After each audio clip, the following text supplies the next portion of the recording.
Hi investors, welcome to SOIC. तो आज की इस डिटेल वीडियो में हम लोग पूरी की पूरी स्पेशल सिचुएशन इन्वेस्टिंग को डिकोड करने वाले हैं। तो एक्चुअली जो idea of special situation investing है, ये काफ़ी एक इंटरेस्टिंग आइडिया है। Just think of it this way कि नॉर्मली आईफोन का जो प्राइस है दैट इज़ 1,00,000 रुपीज़, बट कोई ऐसा डे आता है जब सेल ऐसी लगती है कि आईफोन का प्राइस गिर के 45,000 रुपीज़ हो जाता है। So that is known as a special day कि इस डे पे इस पे इतना बड़ा डिस्काउंट लगा हुआ है। सेकेंड हम एग्जाम्पल लेते हैं कि आपने एक फिनोमिना देखा होगा जिसको हम ब्लैक फ्राइडे कहते हैं। तो ब्लैक फ्राइडे में क्या होता है कि एक ऐसी सेल लगती है फ्राइडे के दिन में जहाँ पे हर चीज़ 50 to 60% ऑफ में मिलती है, and this is generally close to the Christmas. Similarly अगर हम एक और आइडिया देखते हैं, दैट इज बेसिकली जब भी न्यू ईयर स्टार्ट होता है तो न्यू ईयर के पास क्या होता है, जितने भी आप जिम्स में जाएंगे तो वहाँ पे आपको 30 to 40% ऑफ मिलेगा ऑन एनुअल मेंबरशिप। या तो एनुअल मेंबरशिप पे ऑफ मिलेगा या तो मंथ्स आपकी मेंबरशिप के अंदर ऐड कर देंगे। Again this is an idea of special days, चाहे वो फेस्टिवल्स पे कोई कंपनी ऑफर दे रही हो या चाहे कुछ कर रही हो। सिमिलरली ऐसे ही इन्वेस्टिंग के वर्ल्ड में स्पेशल सिचुएशन इन्वेस्टिंग एग्जिस्ट करती है। तो ट्रेडिशनल इन्वेस्टिंग क्या कहती है? ट्रेडिशनल इन्वेस्टिंग होती है कि हमने टेक्निकल चार्ट्स पे किसी ने देख के कोई स्टॉक लिया, किसी ने फंडामेंटल एनालिसिस करा, उनको बिजनेस अच्छा लगा, देखा कि अर्निंग्स ग्रोथ आ सकती है नेक्स्ट 2-3 ईयर्स में और रीजनेबल वैल्यूएशंस है तो स्टॉक खरीदा। किसी ने देखा कि किसी स्टॉक के अंदर ब्रेकआउट आया और फंडामेंटली अच्छा लग रहा है तो किसी ने उस स्टॉक परचेज करा। बट स्पेशल सिचुएशन इन्वेस्टिंग क्या है? These are event driven strategies कि एक पर्टिकुलर इवेंट होता है तब आप स्टॉक खरीदते हैं।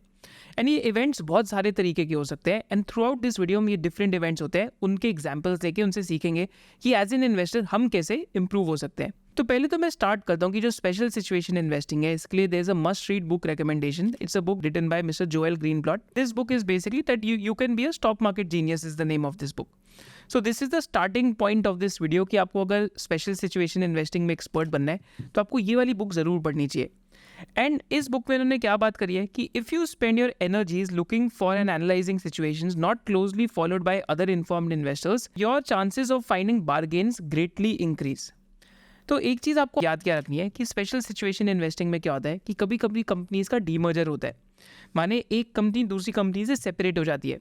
अगर एक छोटी कंपनी बड़ी कंपनी से सेपरेट हो रही है तो यूजुअली क्या होता है कि जो म्यूचुअल फंड्स होते हैं तो उनका एक स्टॉक को ओन करने का क्राइटेरिया होता है कि हम एक सर्टेन मार्केट कैप के ऊपर ओन कर सकते हैं। तो वहाँ पे क्या आती है? फोर्सफुल सेलिंग, कि म्यूचुअल फंड्स जो स्टॉक को ओन नहीं करना चाहते उसको फोर्सफुली सेल करते हैं। इस वजह से काफ़ी बारी क्या होता है कि post listing in a demerged entity काफ़ी बारी एक डिस्काउंट क्रिएट हो जाता है which leads to a big margin of safety. तो special situation investing Warren Buffett भी करते थे। तो इनका 1957 का लेटर टू शेयर होल्डर्स अगर आप पढ़ेंगे तो उसमें ही talks about something known as workouts. तो वर्कआउट्स वहाँ पे स्पेशल सिचुएशन इन्वेस्टिंग ही थी कि कभी किसी कंपनी का डीमर्जर हो रहा है, कहीं पे मैनेजमेंट चेंज हो रही है। एक्चुअली वो तो इतनी स्पेशल सिचुएशन इन्वेस्टिंग करते थे कि वो जाके कंपनीज का ही कंट्रोल ले लेते थे, तो उसको कंट्रोल्स कहते थे वो। But workout at any point of time use to be 30 to 40% of his portfolio, and workouts 10 to 15 stocks या आसपास उसके अंदर रखते थे, जैसा आप इनके इस लेटर के अंदर पढ़ सकते हैं। और हम क्यों सीख रहे हैं स्पेशल सिचुएशन इन्वेस्टिंग? तो SBI सिक्योरिटीज़ की एक रिसर्च पेपर है जो 2016 में पब्लिश हुआ था।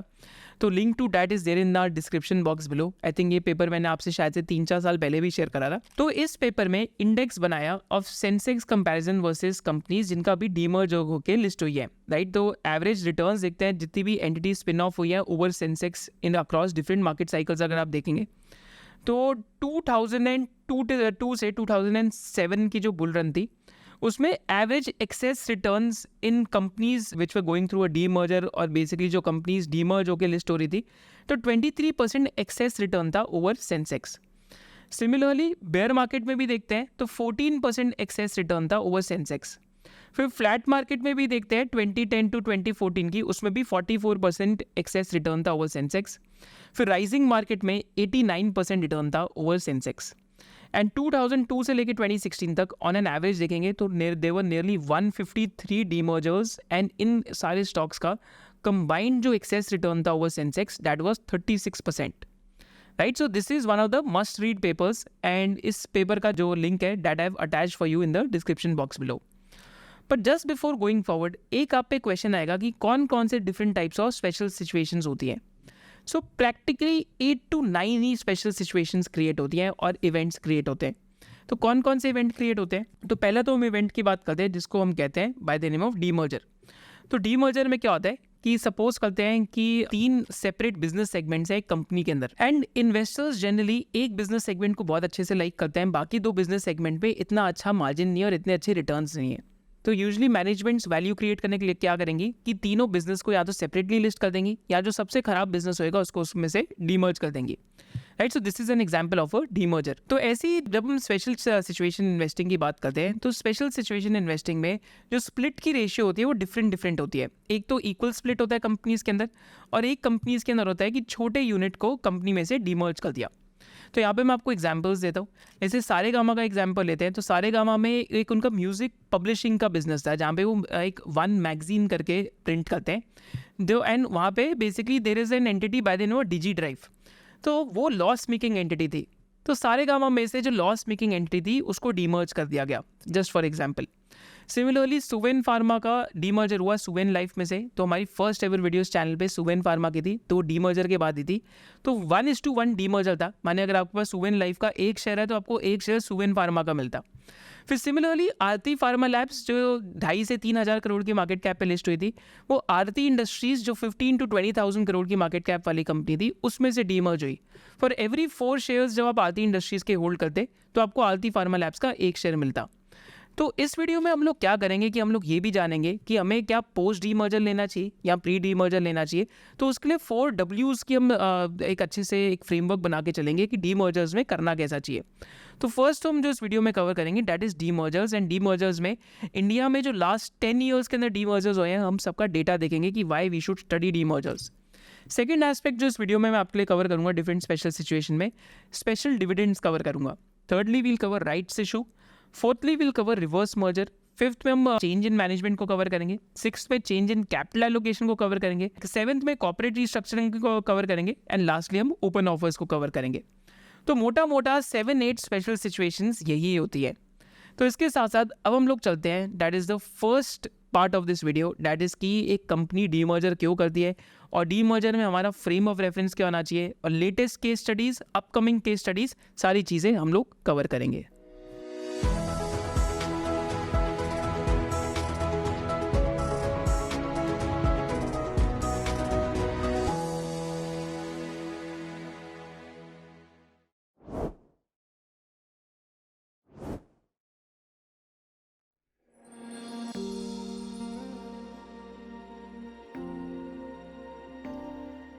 तो अब हम चेक करते हैं कि डीमर्जर्स ने इंडिया के अंदर पास्ट में कैसे वेल्थ क्रिएट करी है, डीमर्जर्स कंपनीज करती क्यों है, एंड एसओआईसी का 4W फ्रेमवर्क की डीमर्जर्स में वेल्थ क्रिएशन के लिए क्या फ्रेमवर्क यूज कर सकते हैं with a lot of case studies, past की भी और फ्यूचर की भी। तो पहले तो हम लोग देखते हैं कि पास्ट में जो वेल्थ क्रिएशन हुई डीमर्जर्स में तो वो कैसे कैसे हुई। तो यहाँ पे हमारे पास कुछ कपल ऑफ डीमर्जर्स है हमारे साथ, राइट, एंड कुछ मर्जर्स हैं, तो this will give you a very good idea, right. तो जैसे यहाँ पे हम एग्जांपल लेते हैं, एवलॉन कॉस्मेटिक करके एक कंपनी है जिसमें कॉन्ट्रैक्ट मैन्युफैक्चरिंग का बिजनेस था फूड का, जो हिंदुस्तान फूड्स के अंदर जाके मर्ज हुआ, right, and this was I think 2018 के आसपास का था ये, right, when it was announced, right. तो almost it has given a return of 8400 odd percentage के आसपास। Similarly HLE engineers private limited करके एक कंपनी थी जिसने स्विस ग्लासकोट नाम की कंपनी को अक्वायर करा। अगर आप चेक करेंगे जो आज एचएलई ग्लासकोट नाम की कंपनी है, right, so they acquired a company by the name of Swiss Glascoat, right. तो स्विस ग्लासकोट इंडिया के अंदर one of the largest manufacturer of GLE equipment थी, glass lining equipment, and they were a competitor to GMM Pfaudler. And ये जब merger हुआ basically HLE engineers Swiss Glascoat के साथ merge हुई, एंड इन स्विस ग्लासकोट का name change करके HLE Glascoat कर दिया गया। Why do I know this very closely, this one? Because this is one of the demergers which I played back then. And यहाँ पे company का जो stock price 10 rupees का था जब when everything was announced, went to almost 402 rupees, तो almost return of 3648%, and this all this thing happened in like a span of 18 to 20 months type, right, because announcement आई थी 16/1/2019 को, and I think जो merger की date थी that was 14/12/2019, and जो record date थी that was also 14/12/2019, तो it took almost a year to sort of close it. Then similarly Birla Soft का डीमर्जर हुआ केपीआईटी के साथ। तो देखिए केपीआईटी भी पहले बिरला सॉफ्ट और केपीआईटी एक ही कंपनी होती थी, फिर 2 एंटिटीज बनी, एक बनी केपीआईटी इंजीनियरिंग, एक बना बिरला सॉफ्ट, एंड जब हम KPIT इंजीनियरिंग का बात करते हैं तो KPIT engineering almost I think 105 rupees पे शायद से उस टाइम पे लिस्ट हुआ था, and it went to almost 1678 rupees, so almost a 1500% gain in this particular stock price, right? Similarly, Polaris Consulting and Services का भी demerger हुआ and Intellect Design Arena नाम की कंपनी उसमें से बनी, and this company went from 68 rupees stock price to almost 980 rupees. Similarly एक और एग्जांपल देता हूँ, तो JSL लाइक जो जिंदल स्टेनलेस और जिंदल हिसार है, तो ये दो स्टेनलेस स्टील की कंपनीज थी, सेम ही ग्रुप की दो सेपरेट कंपनीज लिस्टेड थी। तो जिंदल हिसार में बहुत सारी कॉर्पोरेट लोन्स थे जो जिंदल स्टेनलेस ने दिए थे बिजनेस करने के लिए। तो जैसे ही जिंदल हिसार को जिंदल स्टेनलेस में मर्ज कर दिया तो कॉर्पोरेट स्ट्रक्चर पूरा का पूरा सिंप्लीफाई हो गया। एंड कॉर्पोरेट स्ट्रक्चर सिंप्लीफाई होते क्या हुआ, बेसिकली एक तो पहली चीज आपकी कॉर्पोरेट जो भी रिलेटेड पार्टी ट्रांजैक्शंस थी वो खत्म हुई, and the stock nearly went to become, I think from that lows almost it became almost a 20 to 30 bagger in last 3 to 4 years, just because of simplification of financial structure of this particular business, right? Then apart from this, you look at this, तो Cholamandalam financial holdings में से TI financial holdings नाम की एक company निकली, right? जो tube investment जिसके नाम से आप जानते हैं, and then the stock price went from 266 rupees to almost 3980 rupees, so almost a return of 1395%, right? So this is how demergers and mergers, they end up creating a lot of wealth, right? So another one which comes to mind is that of Max Healthcare, तो Radiant Life Care Private Limited में से, right, Max Healthcare नाम की एक company demerge हुई, and the share price was at 112 rupees and later it went to almost 984 rupees, right? तो demerger से क्या होता है कि एक सेपरेट एंटिटीज क्रिएट होती है, right? And it leads to simplification and focus in the business. तो ऑन एन एवरेज अगर आप देखेंगे तो हाईएस्ट रिटर्न 8400% है, वेराज काफी सारे डीमर्जर्स हम लोगों के सामने, जैसे अब रिसेंट एक एग्जांपल लेते हैं, जैसे IIFL फाइनेंस में से IIFL सिक्योरिटीज नाम की एक कंपनी निकली 42 रुपीज पे, आज वो share price I think 350 rupees पे क्लोज हुआ है, बट आप यहाँ देख सकते हैं ऑलमोस्ट 317 रुपीज का वो शेयर प्राइस है इस टाइम पे, right? Then also just going forward, Suven Life sciences में से आपका कौन सा स्टॉक निकला, that is Suven Pharmaceuticals, 168 rupee पे लिस्ट हुआ, अभी क्लोजिंग में 1178 रुपीज का क्लोज हुआ। This was the first ever video that we made on our channel, right? तो almost 602% return over the last 4 years. But this just shows you the power of demergers if you spot them well, because it just leads to creation of focused entities. If focused entities end up getting created, right? तो यहाँ पे हम आगे और चलते हैं, and आगे आगे अगर हम देखते हैं तो एक और अनदर एग्जांपल है, right? I think this like IIFL finance में से एक और कंपनी डीमर्ज हुई। इस कंपनी का क्या नाम है जो डीमर्ज हुई, that is IIFL wealth management, जिसको हम 361 के नाम से जानते हैं आज, राइट? तो 361 IIFL फाइनेंस में से डीमर्ज हुई थी, and 361 has also given almost return of 240%। Why is this important? Because जैसे IIFL फाइनेंस हुआ, वही सेम प्लेबुक अब ईडलवाइज भी फॉलो कर रहे हैं, जैसे नुवामा को डीमर्ज करा, एंड सिमिलरली वो अपने ऑल्ट्स बिजनेस को भी डीमर्ज कर रहे हैं, म्यूचुअल फंड बिजनेस को भी डीमर्ज कर रहे हैं, but that will just give you an idea कि कैसे कैसे कंपनीज अपने वेल्थ क्रिएशन की तरफ सोचती हैं। सिमिलरली GMR एयरपोर्ट में से GMR पावर का डीमर्जर हुआ, तो ये दो सेपरेट एंटिटीज बनाई गई, राइट? तो GMR airport itself has been a huge winner, right? And GMR power में भी अभी डीलेवरेजिंग और कॉर्पोरेट रिस्ट्रक्चरिंग चल रही है, and that share price also went from 44 rupees to 135 rupees, almost a 200% gain, right? Similarly अभी अगर हम और चलते हैं आगे देखते हैं, राइट? तो similarly I think there are other examples also, but one thing to notice is कि खराब डीमर्जर्स के भी केसेस हैं, अच्छे डीमर्जर्स के भी बहुत केसेस हैं। One of the recent demergers which happened was Jubilant Pharmova से Jubilant Ingrevia का डीमर्जर हुआ था at a price of 271 rupees, and इसको हमने कवर भी करा था जिस दिन डीमर्जर हुआ था। 270 रुपीज का स्टॉक 280 रुपीज का था। Now today it is at 761 rupees, almost a 180% return within the time frame, right? तो 05/02/2021 को ये स्टॉक लिस्ट हुआ, आज 1909/2024 तक, राइट? तो it is almost been a 2 bagger, right? Similarly, just going forward, right, Nuvama was also one of the recent case studies. तो Nuvama Edelweiss में से डीमर्ज हुआ, एंड इसकी जो लिस्टिंग थी 02/06/2023 पे हो गई, राइट? एंड 2564 रुपीज पे डीमर्ज हुआ, आज ऑलमोस्ट 7000 रुपी का स्टॉक प्राइस है, ऑलमोस्ट 150 to 200% के आसपास रिटर्न बनी। तो आइडिया क्या है यहाँ पे पढ़ना कि demergers generally end up creating wealth, right? And demergers में जो वेल्थ क्रिएट होती है वो इस वजह से होती है क्योंकि फोकस एंटिटीज बन जाती है। यानी जो पेरेंट एंटिटीज होती हैं उनके लिए भी अच्छा होता है because they are also able to focus on their particular business, right? So let's go forward and let's look at couple of more bad examples now. तो बैड एग्जांपल्स में भी आप देखेंगे, तो बैड एग्जांपल्स में आप देखेंगे तो फ्यूचर एंटरप्राइज तो जैसे बैंकरप्टी हो गया ऑलमोस्ट, राइट? तो 99% डाउन है। जो डीमर्जर था वो भी खराब हो गया। Gayatri projects is another company जिसमें से गायत्री डोमिसाइल प्राइवेट लिमिटेड करके इन्होंने एक डीमर्जर करा, that is also 88% down, right? Then apart from this और सीएससी में से स्पेंसर रिटेल निकला, Spencer Retail is also 40-50% down right now. Then Balkrishna Industries में से निर्विकारा पेपर मिल्स निकाला है इन्होंने, that is a paper company, that is also currently down by almost 57%, राइट? So I've put this sheet in the description for you to look at it. But in failures में से और in successes में से कुछ pattern stand out करे। उस patterns के बेसिस पे ये हम लोगों का वीडियो है एंड आप लोगों के लिए मैं एक फ्रेमवर्क शेयर कर रहा हूँ। इस फ्रेमवर्क को अगर आप अच्छे से यूज करेंगे, it can be a framework that can serve you for multiple years in the market, right? Because demergers एक रिटेल इन्वेस्टर्स के लिए एक स्वीट स्पॉट है, बिकॉज बहुत सारी इंस्टीट्यूशन डीमर्जर्स को नहीं देखती है जो स्पेशली छोटे स्केल के होते हैं। इंस्टीट्यूशंस जनरली तब आती है जब एक पर्टिकुलर मार्केट कैप का साइज आ जाता है। So this is where retail investors, if you do it well, then you can really crack the game of special situation investing. And you must work on this because this is the retail investor edge because you don't have to answer to anyone, right? So just before going forward, तो आज आपके लिए भी एक special situation investing opportunity है, just for a humorous tone. So what is a special situation investing opportunity? कि to become a complete investor, आपको ये सीखना चाहिए कि आपका खुद का एक फाइनेंशियल प्लान आपको बनाना आना चाहिए। साथ साथ आपको ये आना चाहिए कि लाइक जो लैंग्वेज ऑफ बिजनेस है डैट इज़ अकाउंटिंग, तो आपको लैंग्वेज ऑफ बिजनेस पता होनी चाहिए।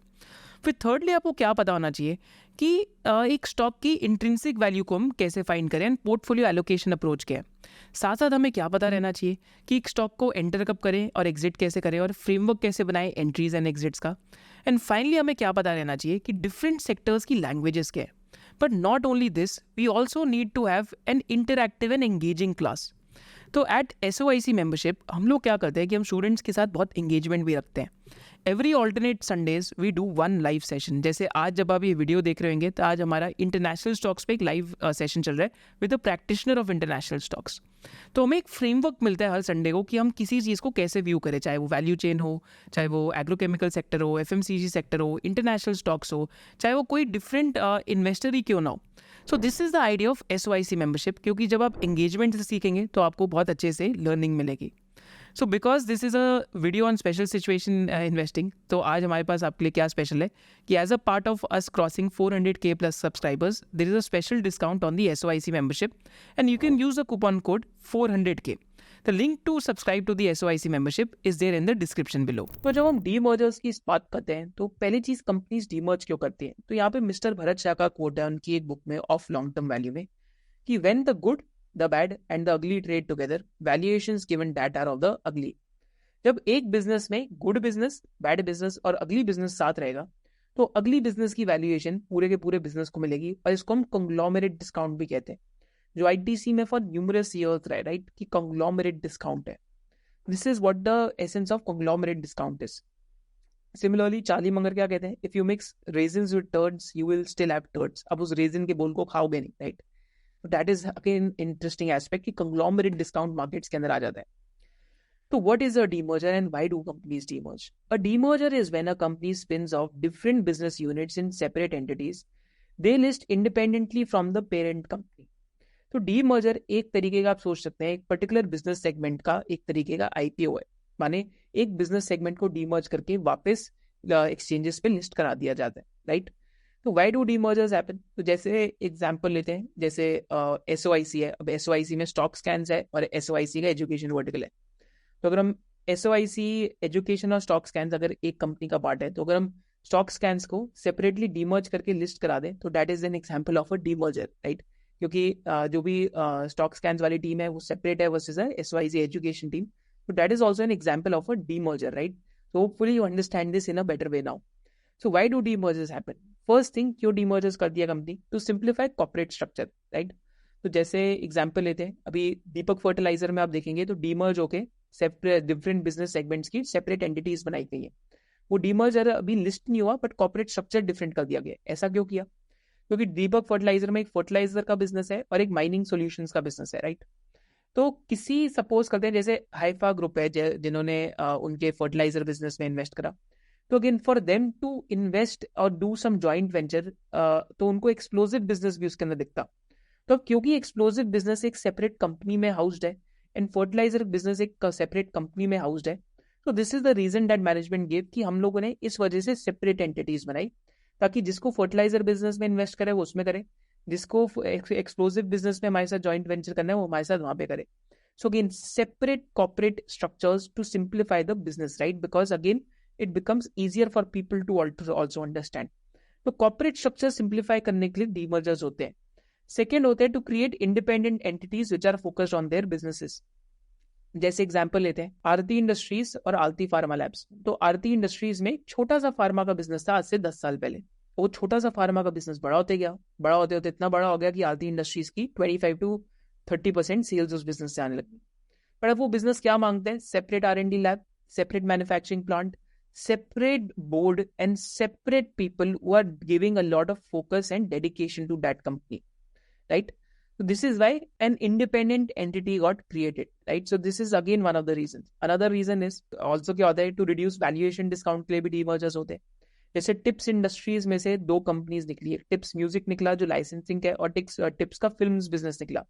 तो films business low ROC loss making business, where Tips Industries का जो टिप्स म्यूजिक बिजनेस है that is a infinite ROC business जहाँ पे म्यूजिक लाइसेंसिंग का काम होता है। तो अगेन आप समझिए कि the excellent was separated from the ugly, right?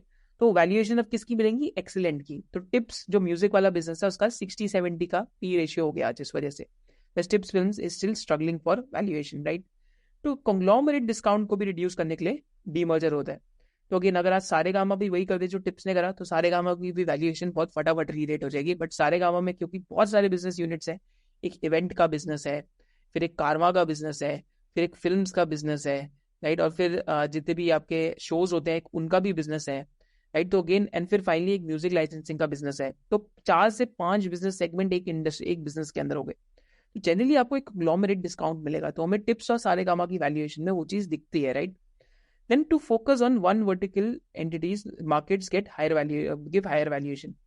तो जिन कंपनीज का एक सिंगल वर्टिकल होता है, जनरली हमने देखा है अगर मार्केट के लिए सिंपल टू अंडरस्टैंड बिजनेस होता है तो मार्केट उसको हाई वैल्यूएशंस देती है। इस वजह से कंपनीज डीमर्जर्स करती है। फिर और क्या रीजन होता है डीमर्जर के? टू सेल स्टेक और pay off debt in parent entity, right? अगर पेरेंट कंपनी है जो डेट के क्राइसिस के थ्रू स्ट्रगल कर रहा है, तो to pay off debt in the parent entity the company is also demerge and अपनी जो डीमर्ज एंटिटी है उसका कुछ परसेंटेज स्टेक बेच देती है। जैसे Edelweiss was struggling with a lot of debt problem, almost 17 to 18,000 crore of debt, right? तो ईडलवाइज ने क्या करा? नुवामा में एक प्राइवेट इक्विटी को बुलाया, bye the name of PAG pack को बुलाया, एंड नुवामा का एक डीमर्जर कर दिया जिसमें एग्जिस्टिंग ईडलवाइज शेयर होल्डर को 30% शेयर्स दिए नुवामा के, सेपरेटली लिस्ट करा दिया। You'll be surprise to know कि ईडलवाइज का मार्केट कैप 8,000 करोड़ था उस टाइम पे जब ये सब हुआ। आई थिंक अभी 14,000 है, बट 8,000 करोड़ का मार्केट कैप था जब ये सब हुआ, एंड नुवामा का आज मार्केट कैप 24,000 ऑड करोड़ का है। तो कैन जस्ट अंडरस्टैंड कि अब ईडलवाइज क्या कर रहे हैं, नुवामा में अपना स्टेक सेल कर रहे हैं जो 14% स्टेक है, एंड 14% स्टेक कितने का हो गया? ऑलमोस्ट लगभग 3 से 3,500 करोड़ का, and that money they are using to pay off debt in Edelweiss, right? To sell stake और pay off debt in the parent entity, companies इस वजह से भी डीमर्जर करती है।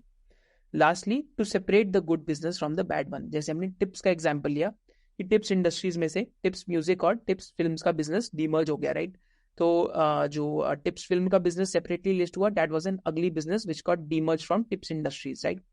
So this is an example of special situation investing की companies डीमर्जर्स करती क्यों है। तो यहाँ पे हमारे 4 W's टू असेस है। तो मैंने ये demergers almost I think I have invested in a lot of them, right? तो हमारे लाइक रिसर्च डेस्क के अंदर हमने काफी सारी डीमर्ज एंटिटीज पे रिसर्च रिपोर्ट्स भी लिखी लास्ट 12 to 15 मंथ्स में, क्योंकि इनकी वैल्यूएशंस बहुत सस्ती थी।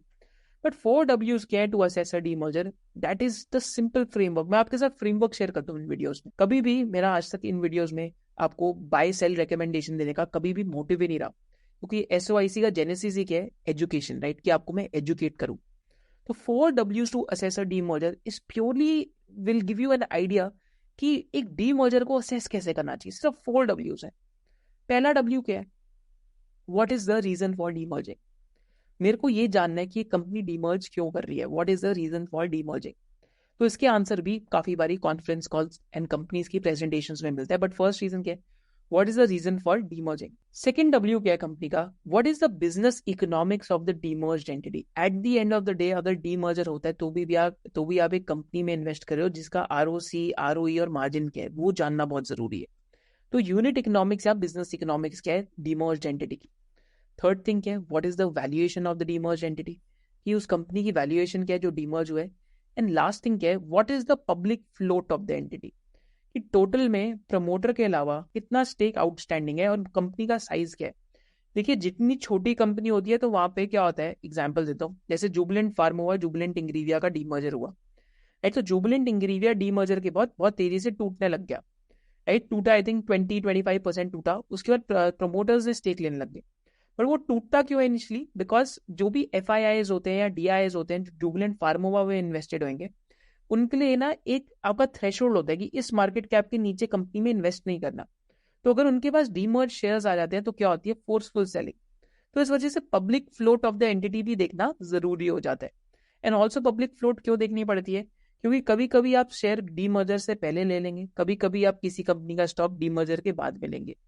This is why public float of the entity भी देखना एक जरूरी रीजन है। Now let's come to some of the case studies of डीमर्जर्स।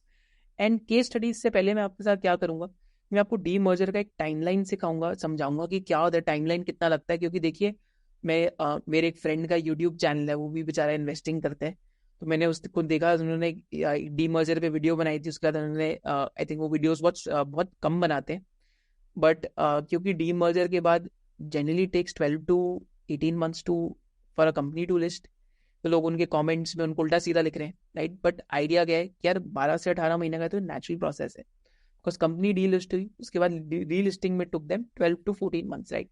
Sometimes बहुत जल्दी भी हो जाता है 2-3 महीने में।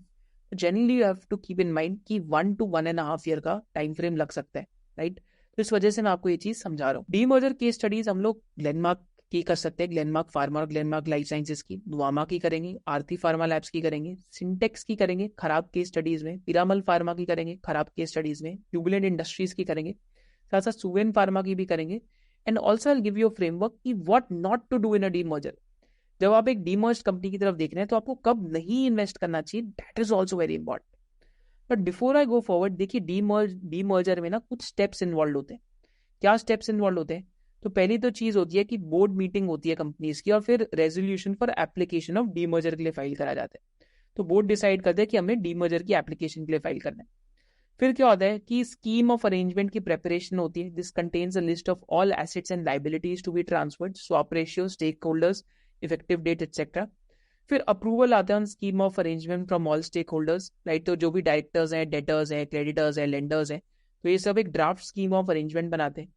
फिर उसके बाद NCLT में फर्स्ट मोशन एप्लीकेशन फाइल करी जाती है।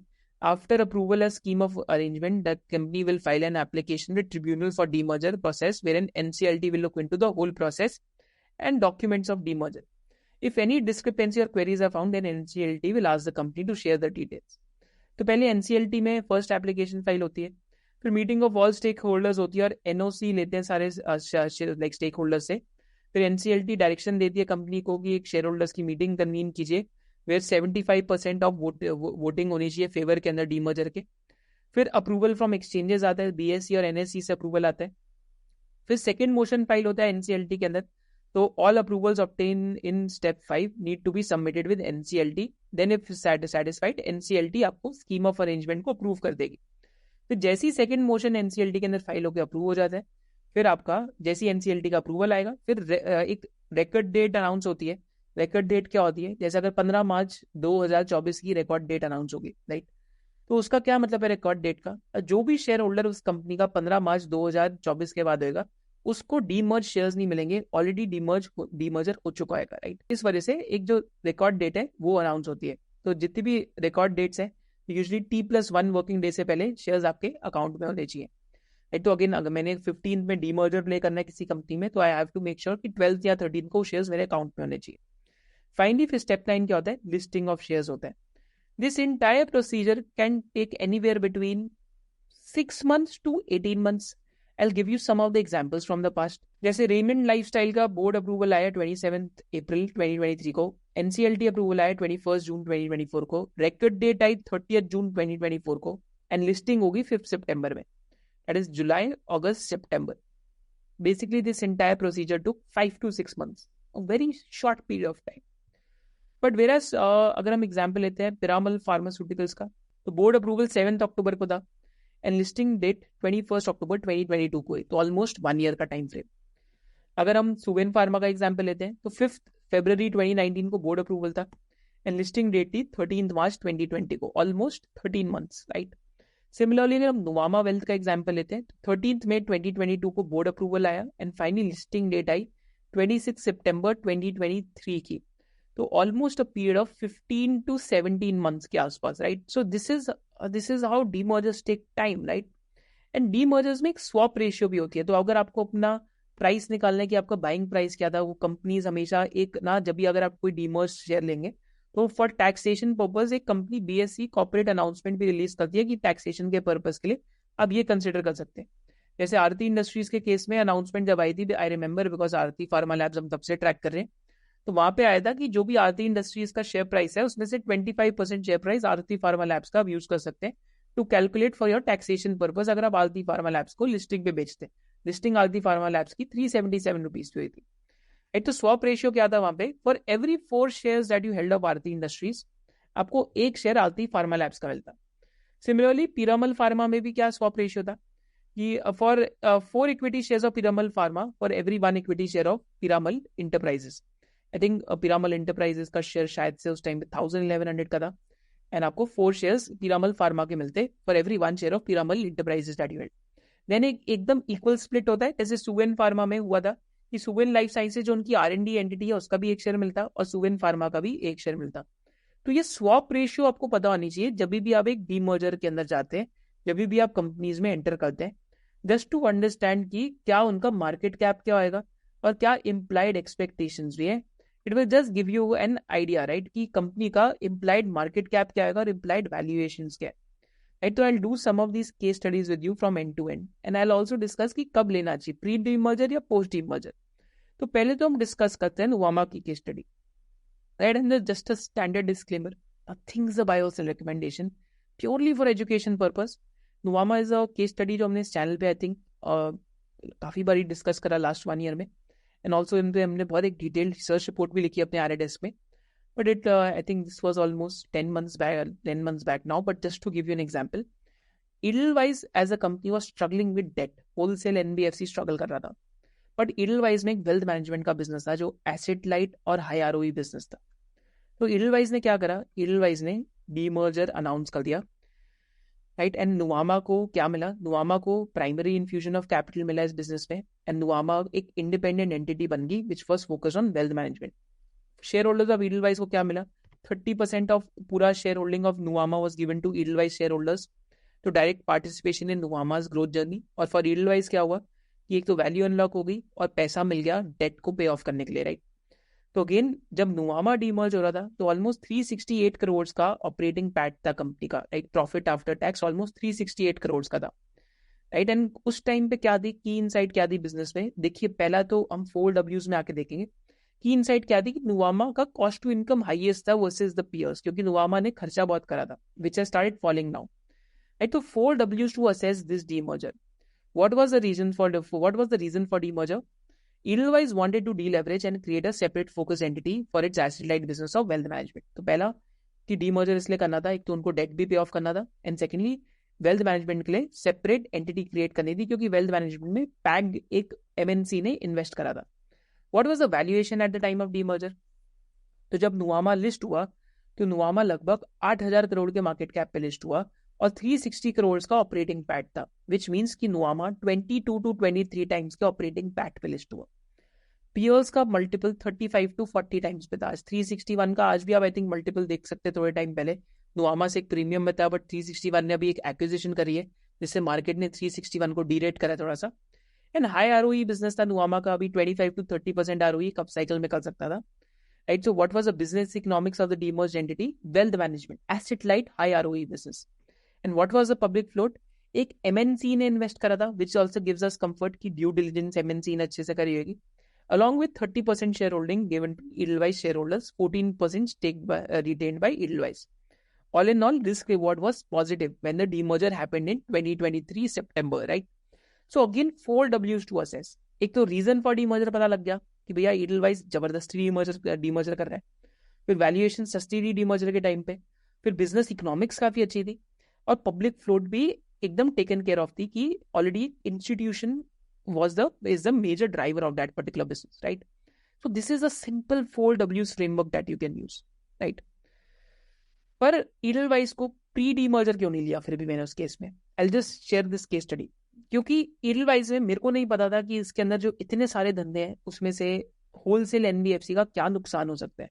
तो एक लैक ऑफ क्लैरिटी थी Edelweiss के साथ कि what do they want to do with other businesses, जो अब धीरे धीरे उन्होंने क्लैरिफाई करा हुआ last 18 months. I am scared of wholesale lending. Too many business divisions within Edelweiss. तो इस वजह से Edelweiss में आज भी एक conglomerate discount है. So buying post demerger made the most sense when the high ROE business was carved out, क्योंकि listing पे भी Nuvama 22 to 23 times operating PAT पे available था. Right, so this is 4 W's to assess a demerger. Another case study that is of Suven Pharmaceuticals. Suven Pharma was the first business that we covered on this channel. And Suven Pharma में भी क्या था कि Suven Pharma में 2 business थे. कौन से 2 business थे? तो हम एग्जाम्पल लेते हैं. Suven Pharma में जो 2 बिजनेस थे, एक Suven लाइफ का था और एक Suven Pharma का था, that is CDMO business. Suven life business जो था उसमें R&D बहुत होती थी, हर साल 60 to 120 करोड़ का R&D था, क्योंकि वो मॉलिक्यूल डिस्कवरी के धंधे में लगे हुए थे. आज भी उनका कोई मॉलिक्यूल अभी तक बहुत ज्यादा अप्रूव नहीं हुआ, बट अगेन स्टोरी याद रहती कि कभी इतना कभी अप्रूव होगा, बट अभी तक कोई अप्रूव नहीं हुआ. Again it is like lottery investment. तो इस वजह से Suven की जो Suven लाइफ साइंसेज एक कंपनी थी उसकी वैल्यूएशंस डिप्रेस रहती थी. इवन दो Suven फार्मा उसमें से जो contract research and manufacturing services का बिजनेस था वो बहुत अच्छा कर रहा था, राइट. तो माने हम कह सकते हैं कि 2 भाई थे, एक भाई बहुत शैतान था, दूसरा भाई बहुत सिंसियर था, राइट. तो जो भाई बहुत अच्छे से पढ़ता था उसके मैथ्स में बड़े अच्छे नंबर आते थे, जो शैतान भाई था वो पढ़ने नहीं देता था दूसरे भाई को, तो इस वजह से उसके नंबर आने तो 95/100 चाहिए थे, बट आते थे 85/100, क्योंकि दूसरा भाई उसको तंग करते रहता था. तो सिमिलरली चीज ये Suven फार्मा में होती थी, राइट. तो Suven फार्मा के जो प्रॉफिट्स थे वो Suven लाइफ वाले ले जाते थे because of R&D cost, right. तो pre R&D cost EBIT margin 43% था इस एंटिटी का, राइट. तो डीमर्जर हुआ, तो डीमर्जर की टाइमलाइन देखते हैं. तो 2019 फरवरी में डीमर्जर अनाउंस हुआ. 1:1 का डीमर्जर था, राइट, कि एक शेयर Suven लाइफ के बदले एक शेयर Suven फार्मा का मिलेगा. एंड Suven फार्मा जब लिस्ट हुआ तो बेयर मार्केट के जो डीमर्जर्स होते हैं ना यार, उनकी ब्यूटी अलग है. क्या ब्यूटी अलग है? Almost 40% return on capital employed वाला बिजनेस 12 टाइम्स की पी रेशियो पे लिस्ट हुआ. This is why this was the first video that we did on this channel. Think हमारी पहली वीडियो जून के अंदर आई थी. It was this one on a business analysis. Divi's Labs 45-50 times P पे ट्रेड हो रही थी, बाकी जो क्रैम्स के पीओ से 40-50 टाइम्स मामूली ट्रेड होते थे. तो just a back of the envelope calculation था कि इसका फेयर मार्केट कैप इस कंपनी का 12,000 करोड़ होना चाहिए उस टाइम पे, राइट. एंड 12,000 करोड़ एक्चुअली में मार्केट कैप हो गया कंपनी का with in 6 months. That is the power of spotting opportunities, that is the power of owning your observation skills. यहाँ पे क्या 4 W's मैच हो रहे थे? पहली चीज, true profitability of CDMO business was hidden bye Suven life. Every year business was doing R&D of 60 to 120 crore. तो reason for demerger क्या था कि Suven फार्मा को एक बेटर वैल्यूएशन मिले, और हमें बाद में पता लगा कि इन प्रमोटर्स को Suven फार्मा को परमानेंटली सेल करना था ताकि वो Suven लाइफ पे फोकस कर पाए. तो रीजन क्या था कि एक दोनों बिजनेसेस का फोकस अलग था, तो दोनों बिजनेसेस को एक फोकस एंटिटी में बना दिया. फिर what was the valuation at the time of demerger? 3,500 crore पे कंपनी लिस्ट हुई, 12 टाइम्स के पी रेशियो पे. इस कंपनी को एक्चुअली में प्री डीमर्जर भी खरीद सकता था, क्योंकि प्री डीमर्जर भी वैल्यूएशन सस्ती थी. पोस्ट डीमर्जर तो और सस्ती हो गई थी, बट प्री डीमर्जर मैंने उस टाइम पे क्यों नहीं लिया था? क्योंकि मेरे को उनका लाइफ साइंस का बिजनेस नहीं पसंद था. हालांकि लाइफ साइंसेस का बिजनेस 300 करोड़ रुपए लिस्ट हो, वो भी 3,000 करोड़ का हो गया, 10x हो गया लास्ट 4 years में, बट उसमें जर्नी बहुत वोलेटाइल है, right. And Suven pharma I think almost 27 से 28,000 करोड़ की कंपनी हो गई. स्टॉक काफी महंगा हो गया इस टाइम पे. तो what was the business economics of the demerged entity? Suven Pharma was doing 35 to 40% ROC. Suven Life was still and is still a loss-making company. And Suven life 300 crore market cap पे list हुई। Public float क्या थी कि 60% company के पास था, institutions के पास 8% था उस टाइम पे। तो again this was a reasonably okay size mid और स्मॉल कैप, तो इसमें अपॉर्चुनिटी प्री और पोस्ट भी मिल सकती थी, तो इस वजह से इसको हमने ट्रैक करा और लिस्टिंग के बाद खरीदा, राइट। तो again 4 Ws to assess a demerger, right. अब हम एग्जांपल देते हैं खराब डीमर्जर का कि when do demergers give pain. Remember this और write it down somewhere. whenever there are these three words involved in a demerger, is going to become painful. What are those three words? Debt, debt and debt. जब भी high debt involved है entities में, demerger can become a source of massive shareholder wealth deterioration or massive shareholder wealth destruction. And the demerger which has destroyed the maximum wealth is Syntex, because that company got delisted actually. तो syntax industries में दो businesses थे, एक plastic technologies का business था और एक syntax industries का बिजनेस था, जिसमें टेक्सटाइल का बिजनेस था। जस्ट इमेजिन, डीमर्जर के बाद कंपनी का 1400 करोड़ का मार्केट कैप था और 5000 करोड़ की डेट थी। Just look at this stat. तो डीमर्जर्स में दीज आर ऑब्वियस अवॉइड्स, जहां पे डेट 0.5 या 0.7 टाइम्स डेट टू इक्विटी से ज्यादा हो डीमर्जर के बाद भी, तो आप समझ लीजिए कि कंपनी ने डेट की शफलिंग करने के लिए सिर्फ डीमर्जर करा है। तो आपको ये चीज याद रखनी पड़ेगी, बिकॉज यहीं पे एक्सपीरियंस बैड होता है। तो एक्चुअली में सिंटेक्स की दोनों ही कंपनीज बैंकरप्ट हो गई। सिंटेक्स प्लास्टिक टेक्नोलॉजीज, जिसको हाई आरओसी बिजनेस कह रहे थे, वहां पे क्या प्रॉब्लम हुई डीमर्जर के बाद? कॉर्पोरेट गारंटीज थी सिंटेक्स इंडस्ट्रीज के साथ, माने दोनों कंपनीज के अंदर फिर भी रिलेटेड पार्टी ट्रांजैक्शंस थी। तो इस चक्कर में, क्योंकि पहले टेक्सटाइल वाला बर्बाद हुआ, तो साथ साथ प्लास्टिक वाला भी बर्बाद हो गया। And at the end, both the companies had to be sold off in NCLT. So remember this in demergers: debt and debt is the road to hell in demergers. High debt demergers में हमेशा बच के रहना चाहिए और दूर रहना चाहिए, राइट। तो ये सिंटेक्स की उस टाइम पे बैलेंस शीट थी, right. Anyone who has done fundamental analysis, जिसने हमारी बैलेंस शीट वाली वीडियो देखी, तो अब इसको उस टाइम पे अवॉइड कर देते, क्योंकि कंपनी का जो इक्विटी था उससे ज्यादा कंपनी के पास बोरोविंग्स थी, right. So this is how you start analyzing stuff. Another example of a special situation investing, Aarti Pharma Labs. Aarti Pharma Labs, why did it become a good demerger? 377 rupees पे list हुआ। अब यहाँ पे देखते हैं कि promoters जब चीजें करते हैं तो उससे क्या एक इंडिकेशन मिलता है, राइट। तो डीमर्जर्स के पास अगर स्टॉक प्राइस सस्ता हो जाए, जैसे आरती फार्मा लैब्स का एग्जांपल लेते हैं, तो ये लिस्टिंग इसकी ऑलमोस्ट 377 पे, बट स्टॉक गिरा, एंड गिरने के बाद ऑलमोस्ट 200 या 250 260 पे आ गया। बट यहाँ पे प्रमोटर्स का जो एक इंटेंट था वो काफी इंटरेस्टिंग था, कि promoters started buying their own stock, right. तो यहाँ पे प्रमोटर बाइंग काफी हेविली आई, 18 करोड़ की बाइंग आई, 12 करोड़ की बाइंग आई। तो within this month at price of 300 to 320 rupees February 2023 में प्रमोटर्स ने काफी अपना स्टेक खरीदा। तो छोटी कंपनी में जब भी डीमर्जर हो, तो समझिए कि आरती इंडस्ट्रीज एक म्यूचुअल फंड ओन्ड कंपनी है, जिसमें से एक आरती फार्मा लैब्स कंपनी बनी निकली, विच वॉज इनिशियली लाइक, क्योंकि देखिए आप यहाँ देखेंगे, आपको दिखेगा कि mutual funds had to sell this particular stock, अगर आप यहाँ चेक करेंगे, क्योंकि उनके उसमें फिट नहीं कराएगा फ्रेमवर्क में, बिकॉज इंस्टीट्यूशनल इंपेरेटिव होता है। तो इस टाइम पे आरती फार्मा लैब्स में बहुत बड़ी अपॉर्चुनिटी क्रिएट होगी, right.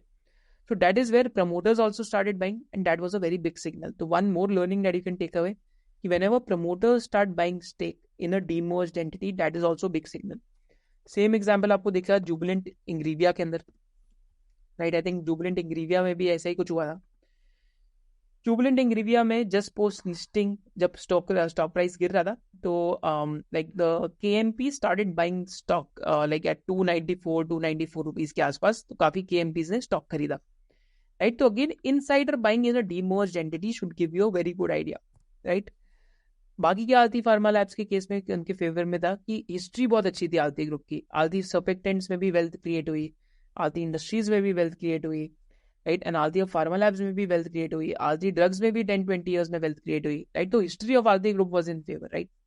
And P2P valuation at the time of listing, तो आरती फार्मा लैब्स 18-19 की पी पे लिस्ट हुआ, आरती ड्रग्स 30 पी पे था, एंड आरती ड्रग्स एक इंफीरियर बिजनेस है versus Aarti pharma labs, right. तो that is how you start looking at special situation. Peer to peer analysis भी आपको जरूर करना चाहिए जब ये कंपनी लिस्ट हो जाती है। फिर एक एग्जाम्पल लेते हैं खराब डीमर्जर का, हालांकि अब अच्छा हो गया, पीरामल फार्मा का, राइट। तो Y the demerger? Because finance और फार्मा बिजनेस अलग है, दोनों पे अलग से फोकस करना है। What was the catch?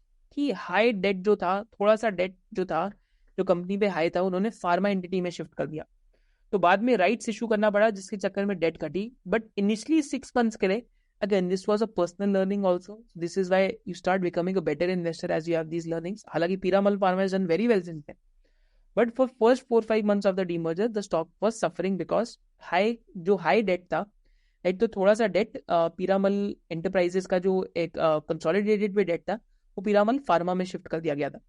इस चक्कर में अगर आप देखेंगे, पीरामल फार्मा का जो डेट था वो ऑलमोस्ट 3384 करोड़ का हो गया था।